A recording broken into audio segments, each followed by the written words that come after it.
How can a CFO support aged care businesses in adapting to the new Aged Care Act?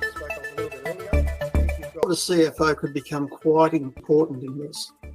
It's really getting down and drilling down into the efficiencies of the organisation and the organisations to ensure that they're optimising the services and delivering a cost-effective service as well. Because with the sort of funding arrangements that are available in the aged care sector, there is a cap. It's not like a normal commercial enterprise where if you feel that you need to put your prices up, you can put them up. And the market will react either positively or negatively to that, but they will react. Over here, you're talking about people who have got finite funding capabilities. Often people on a pension, maybe some of the self-funded retirees are a little bit better off and can got the means to pay a little bit more, but it's only a small amount. And the means-tested approach to this means that you will need to have a think about how you balance your books and where you actually get your funding from. Is it directly from the client or is it going to be from the government provider? So there's going to be some challenges and issues around that. The other thing that's going to be a critical thing for a CFO to look at is the transitioning from funding in advance to funding in arrears.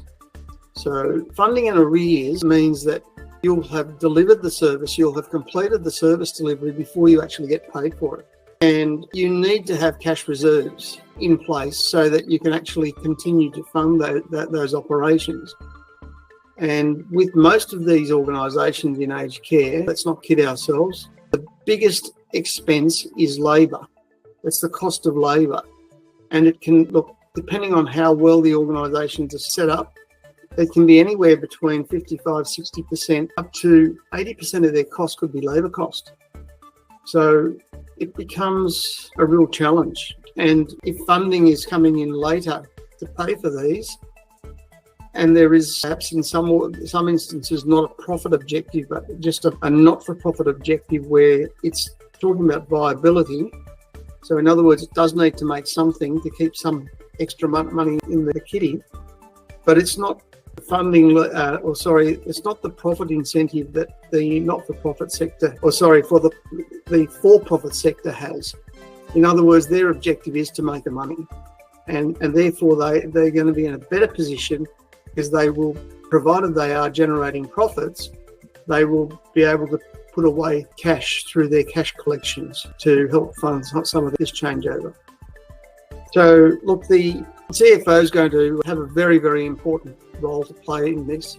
They're going to have to look at the balance sheet very, very carefully and pivot, because at the moment a lot of aged care providers have a liability, if you like, because they've received funding in advance that should, for example, from today to tomorrow the organisation close, they'd need to pay that money back. And that's not the objective of these organisations. They want to continue.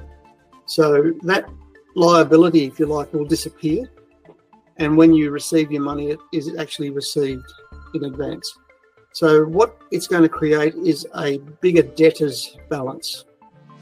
In other words, your accounts receivable balances will go up because you'll be invoicing the government and they're going to be paying you in arrears for the work you've already done.